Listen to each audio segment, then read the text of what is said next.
Oke, tahapan yang kedua setelah kita melakukan, pengenalan etika peretasan, maka tahapan kedua pada certified ethical hacking itu adalah, footprinting dan juga reconnaissance. Nah, kita akan bahas di sesi ini. Kita cari tahu dulu footprinting itu apa. Footprinting adalah fase untuk menemukan blueprint dari jaringan keamanan suatu organisasi atau target yang melalui pendekatan metodologis. Artinya, kita merangkai apa yang ditemukan sehingga menemukan gambaran yang jelas mengenai sistem keamanan jadi sasaran atau target. Seperti apakah eh, target kita menggunakan internet. Lalu kalau sudah menggunakan internet, providernya yang apa? Apakah target kita juga memiliki eh, sebuah domain. Nah, domain tersebut eh, didaftarkan namanya siapa gitu ya. Lalu misalnya eh, apakah dia mempunyai wireless yang terbuka untuk umum. Nah, itu juga sama gitu ya. Apakah nanti akses untuk wirelessnya bisa kita masuki gitu ya tanpa password atau enggak gitu ya. Lalu ada berapa wirelessnya. Lalu misalnya kita cari tahu juga mengenai pengguna-pengguna atau eh, ya yang menggunakan istilahnya komputer lah pada target kita atau sasaran kita ya. Kalau reconnaissance ini adalah fase persiapan sebelum attacker melakukan penyerangan. Jadi kalau informasi-informasi di tahapan footprinting tadi sudah dikumpulkan, lalu ia kemudian dirangkai menjadi satu. Nah, proses perangkaian inilah yang di tahapan reconnaissance-nya. Jadi sehingga apakah informasi-informasi tadi berguna untuk melakukan serangan terhadap target atau enggak. Footprinting. Nah, footprinting ini langkah awal sebelum penyerang atau attacker melakukan penyerangan. Dia melakukan pengumpulan informasi mengenai target. Makanya sebenarnya tahapan footprinting ini itu dikenal dengan nama information gathering. Ia akan eh, masuk dalam tahapan information gathering. Nanti di information gathering ada footprinting, reconnaissance, ada scanning, ada enumeration. Nah, itu adalah tahapan information gathering. Pokoknya tahapannya adalah mengumpulkan informasi aja mengenai target. Nah, ada beberapa istilah footprinting. Ada open source atau passive information gathering. Ini mengumpulkan informasi mengenai target yang diperoleh dari sumber yang bersifat umum. Lalu ada active information gathering. Ini mengumpulkan informasi dari website-website gitu ya, atau melakukan ketemu langsung dengan targetnya, ya berbincang-bincang atau tanya jawab dengan target-target gitu ya. Lalu ada anonymous footprinting. Ini mencari tahu ya dari sumber ya yang mana informasinya tersebut tidak kita ketahui dari siapa. Lalu ada pseudonymous footprinting. Ini kita mengumpulkan informasi tapi mengenalkan diri kita sebagai orang lain. Nah, orang dengan nama samaran lah gitu ya. Lalu ada organizational atau private footprinting. Kalau ini mengumpulkan informasinya dari web organisasi tersebut gitu ya, atau bahkan menggunakan jasa lah. Lalu kalau internet footprinting, nah ini apa yang semua jejak yang terdapat di internet.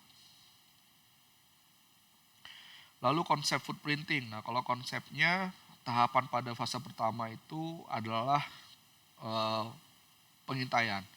Maka kalau di footprinting ini dia mengumpulkan seluruh informasi.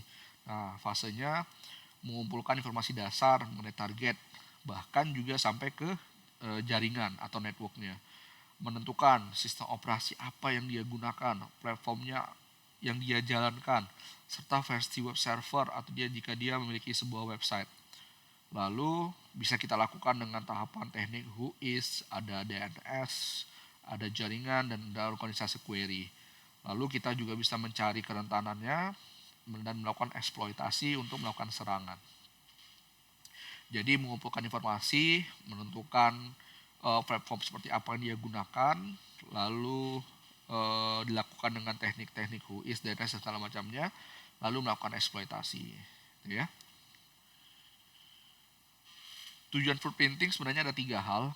Intinya adalah mengumpulkan informasi jaringannya, ya, mengumpulkan informasi mengenai sistemnya, lalu mengumpulkan informasi mengenai organisasi. Kalau organisasi ini berkaitan nanti agar ketika datanya sudah kita dapatkan gitu ya dari dalam, kita bisa mengetahui dengan pasti apakah informasi ini berguna atau tidak, gitu. Kayak kalau kita mengetahui organisasinya, tentu kita lebih enak ketika membaca data-data tersebut. Kalau sistem, kalau ia punya web server, ya kita lebih enak. Oh, kita bisa memasuk melalui web server nih, ya. Tapi kita harus cari tahu web server apa yang dia gunakan. Apakah nanti Apache, apa Nginx, ya. Lalu sistem operasinya apa? Sistem operasinya nanti apakah Linux, apakah Windows Server. Kalau jaringan, apakah ia membedakan antara setiap karyawannya jaringannya. Contoh misalnya kalau Politeknik, apakah mahasiswanya berbeda dengan dosen jaringannya. Lalu kalau untuk mahasiswa IP-nya berapa, kalau untuk dosen IP-nya berapa. Nah, hal yang seperti itu. Footprinting metodologi. Nah, ini kalau metodologi ada beberapa cara atau teknik yang biasa digunakan oleh peretas. Ada yang memanfaatkan search engine, ya. Lalu ada yang memanfaatkan mencari informasi perusahaan atau personal, ya. Lalu ada yang memanfaatkan untuk lokasi, ya. Lalu ada yang lebih detail lagi mengenai seseorang, ya. Atau bahkan ada yang memanfaatkan Google Advance. Nah, ada yang juga yang memanfaatkan melalui sosial media. Nah, kalau search engine misalnya,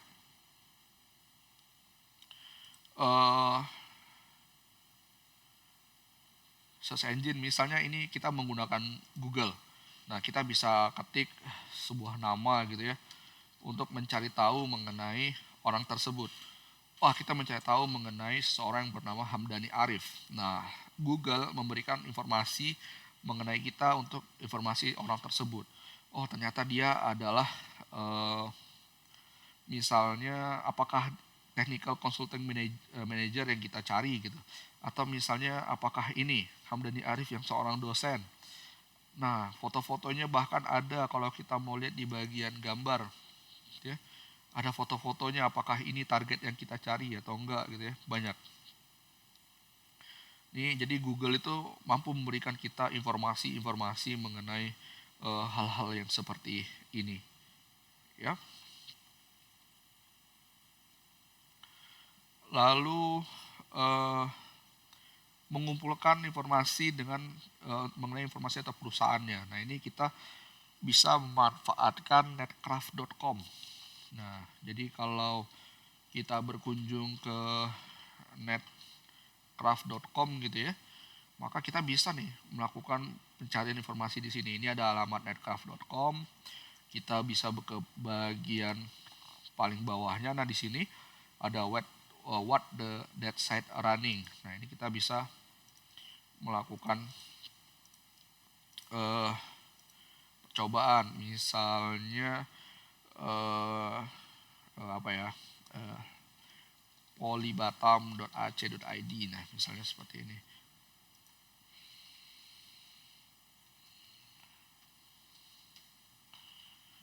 Nah, jadi situs Netcraft ini akan memberikan informasi kita mengenai domain dari target kita. Ini misalnya targetnya adalah polybatam.ac.id.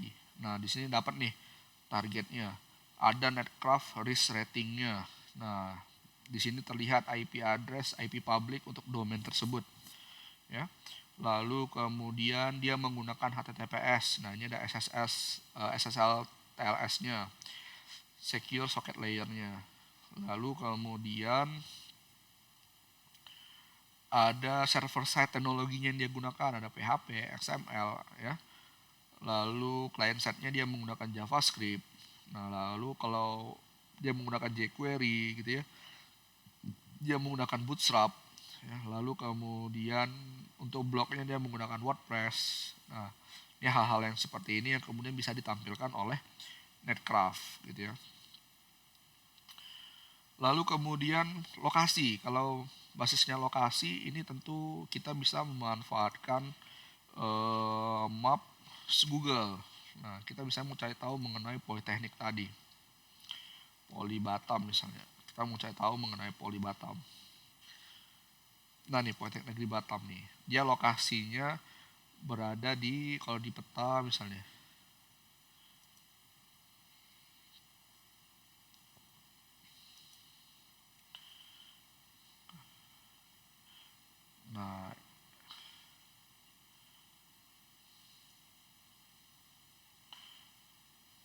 Nah, ini ya, tapi nggak tahu kenapa tampilannya seperti ini. Nah ini kita bisa tahu gitu, cari tahu. Jadi kita bisa manfaatkan Maps atau biasanya Bing, Bing.com itu juga mempunyai Maps juga sih. Ya. Ini kalau kita cari di mapnya Bing, ya, itu juga ada. Atau mau pakai Wikimapia juga bisa.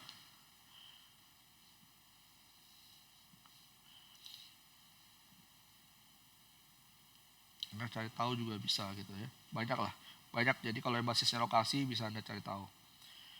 Terus footprinting mengenai informasi detail mengenai seseorang. Nah ini ada web-web seperti Private Eye, Paper Search Now, Anywho dan segala macamnya, banyak. Lalu bisa memanfaatkan Google Hack. Nah ini biasanya pakai perintah-perintah bawaan Google ya. Jadi advanced search-nya ada lah. Jadi misalnya kita kalau mau cari tahu, mau cari situs-situs yang dari Blogspot, nah ini bisa nih kayak gini. Atau misalnya kita mau cari yang in URL-nya ada ID-nya, biasanya ada nih. Ya. Misalnya ID sama dengan,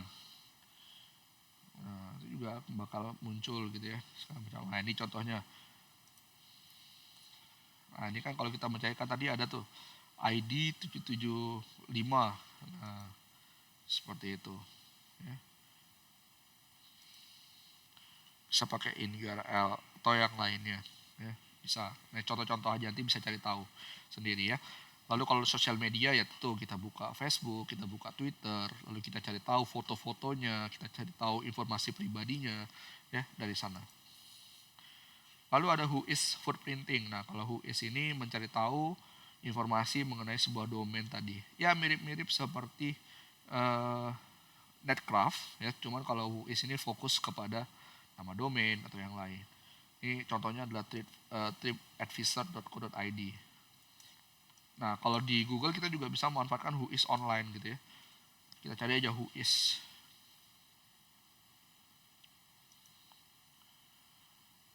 Nggak tahu deh kenapa nih.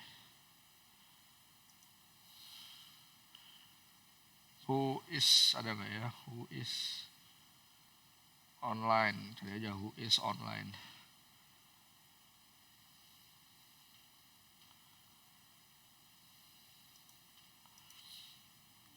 Wah, ini nggak tahu nih kenapa tiba-tiba jadi nggak bisa pula ya. Tapi bisa manfaatkan Whois online lah. Cari ya banyak. Atau who.is. Nah, Whois ini ada. Langsung aja.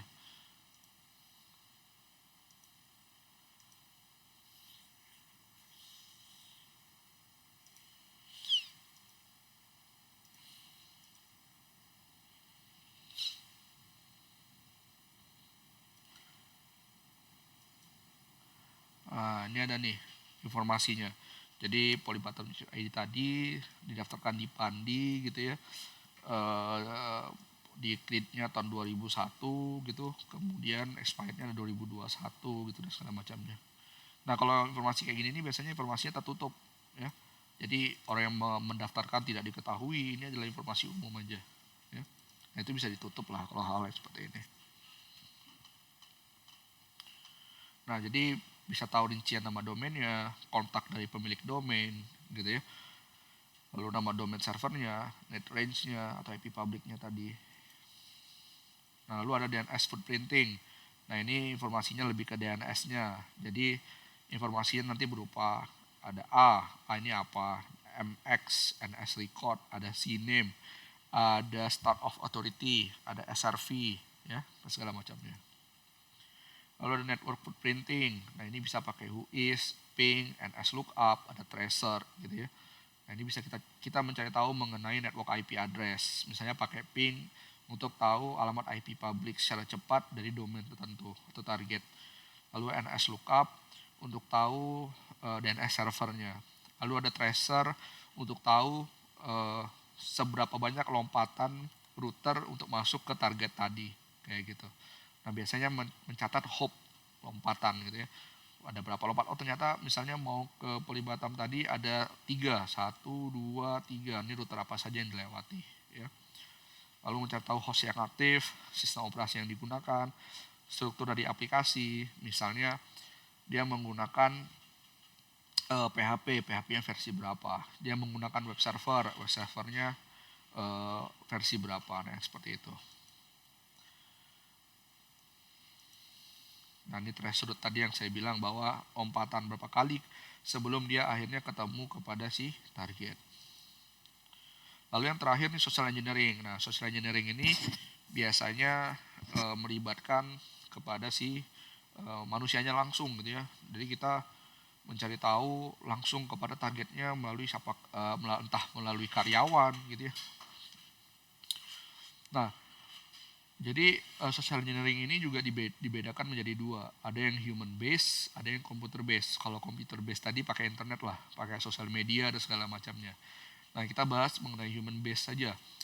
Kalau human base, nah ini menggunakan atau berinteraksi langsung dengan si manusianya atau targetnya.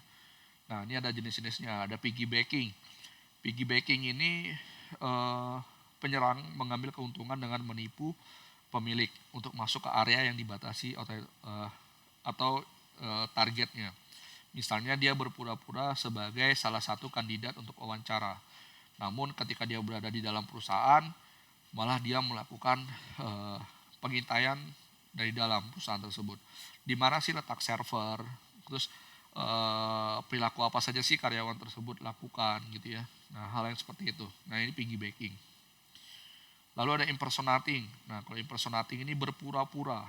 Jadi misalnya ada karyawan X bernama Tony. Pada hari Rabu Tony nggak masuk. Nah, lalu si penyerang tadi masuk ke kantor dengan berpura-pura menjadi Tony gitu ya. Dia menggunakan seragam yang mirip, terus ID-nya diduplikat. Nah, terus jika dia di dalam, dia mencari tahu seperti yang piggybacking tadi.